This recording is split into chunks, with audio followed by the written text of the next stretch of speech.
Welcome back to Reddit Tree. Today we are back with paranormal events and stories. Watch the full video to listen to all the scary stories and events, and subscribe to get updated every day. First event. Colombian Witches. I want to discuss witches. And I don't mean girls who make potions on certain moon phases. I mean women who made a deal with the devil in order to become one. In Colombia, it's normal to hear stories about entities who come out at night and ambush men, scare animals, and do things such as make really tight braids in young women's hair.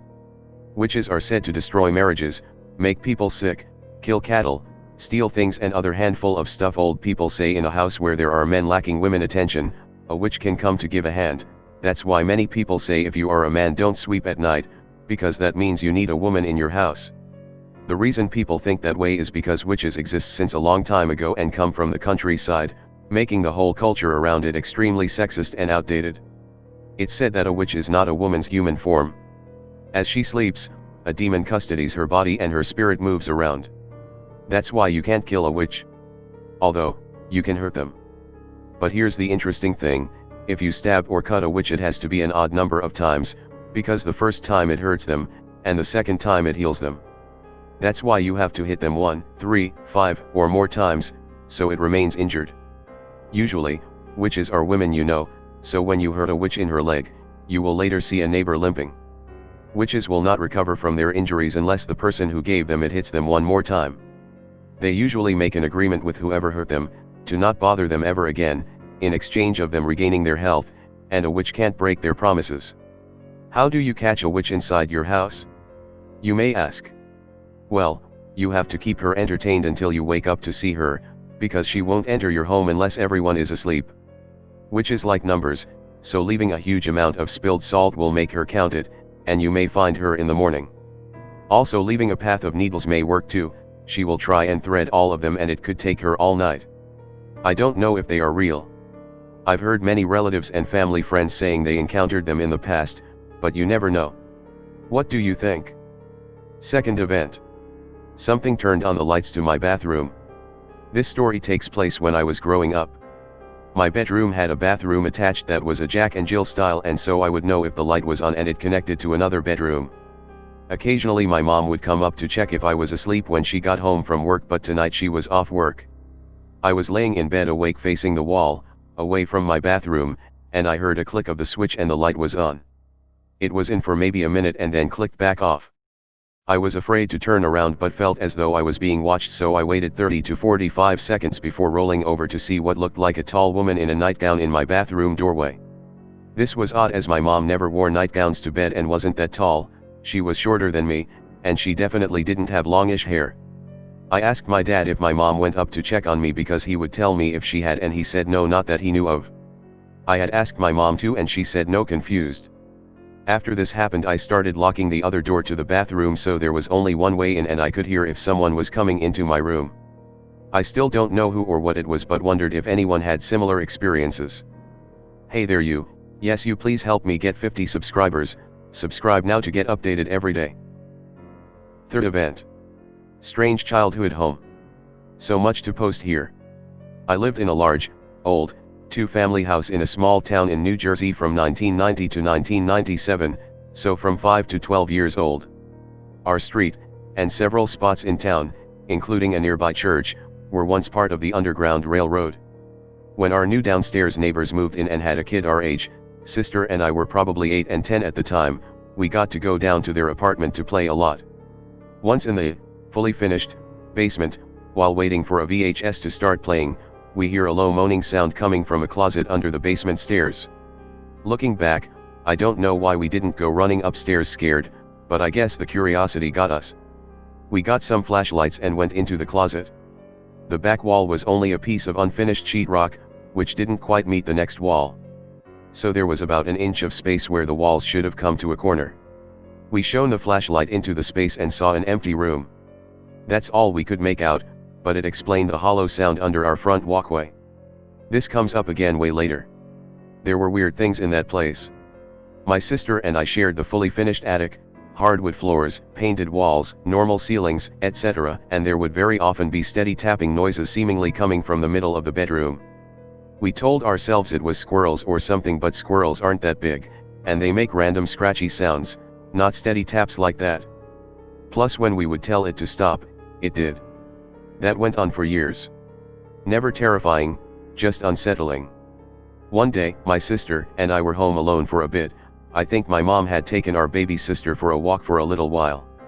I was doing homework at my desk, which was right next to a double swinging door set my dad had put in to separate the area into different rooms for us. My sister often liked to lie on her stomach, coloring or watching TV, and use her foot to swing one of the doors in and out.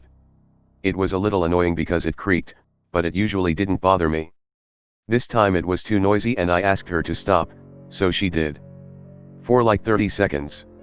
She started up again, so I said, "Stop it, I'm doing homework and it's too noisy." So she stopped again. For another 30 seconds or so.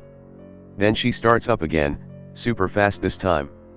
I was so annoyed that it didn't occur to me how there was no physical way she could be swinging the wood door with that much force and speed with her little foot.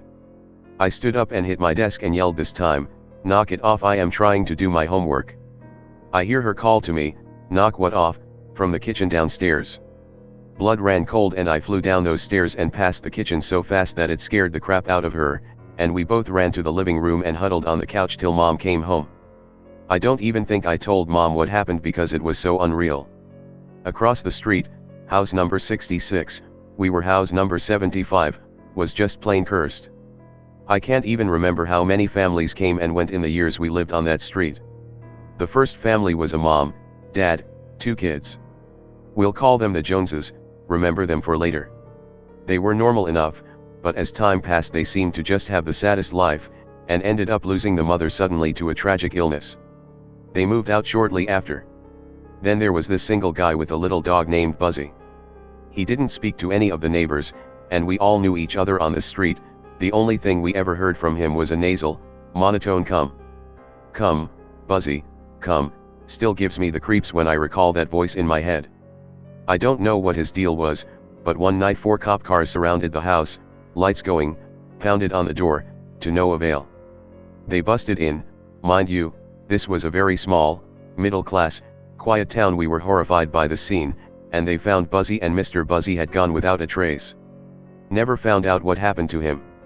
The last unfortunate family I can remember was a mom, stepdad, and 2 cute little boys. They seemed normal for about a year, then we stopped seeing the mom very much. The boys became known for their bad behavior as they got older. Very loud fights started to become normal. Everyone seemed to think that stepdad snapped and was becoming physical with the family. I don't know how that ended, because we moved very suddenly out of our own house, when the newest landlord, who now lived in the downstairs apartment for a couple of years now, also suddenly snapped one morning, tried busting into our apartment from the connecting back stairway, pounding on and throwing things at the door, and ultimately threatening my mother with the dagger she apparently kept under her bedroom pillow. Who even says dagger anymore? We lived in small town New Jersey. We were out in less than 2 weeks after that. Fast forward to about 2002. Remember the Joneses from house number 66? Who lost their mom and moved out? I went to high school with the daughter. We got friendly for a year or so, and one night I'm at a local diner with a friend, and we run into her and her dad, so the 4 of us shared a table. The crazy street we grew up on came up, and I got brave enough to tell them I thought the house they'd lived in was cursed, and told them the stories I could remember about the families that came and went after them. The dad tells me he hated that place and he never felt comfortable there. I start to tell him about how our house had some freaky occurrences of its own, but he says, "No, nothing spooky like that, just a feeling of unease. Except, there was this room in the basement." I'm like, "No way, you were able to get into your underground railroad room?" He tells me it was so weird, he went in once to see what it was, but then I guess they kept it closed.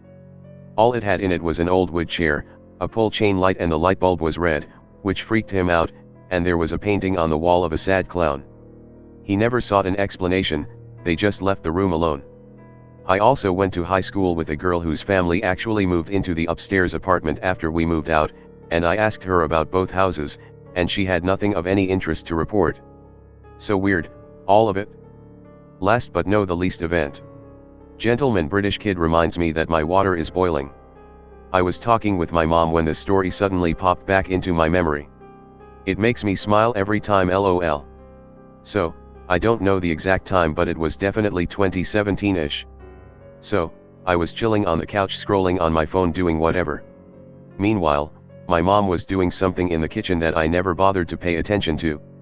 She had walked out of the kitchen to tend to something else, when all of a sudden I hear a young, timidish sounding British boy speak clear and frankly into my ear, "Ma'am, your water is boiling." I sat there stunned for a moment because it was so clear. I shakily said out loud to the house, "Mom, are you boiling water?" And she responded, yeah, why?" And I just said, "Well, I guess it's done." And went back to my phone, this time a little more tense. I later told her what happened and she laughed it off. I think it would have been scarier if he wasn't so polite about it.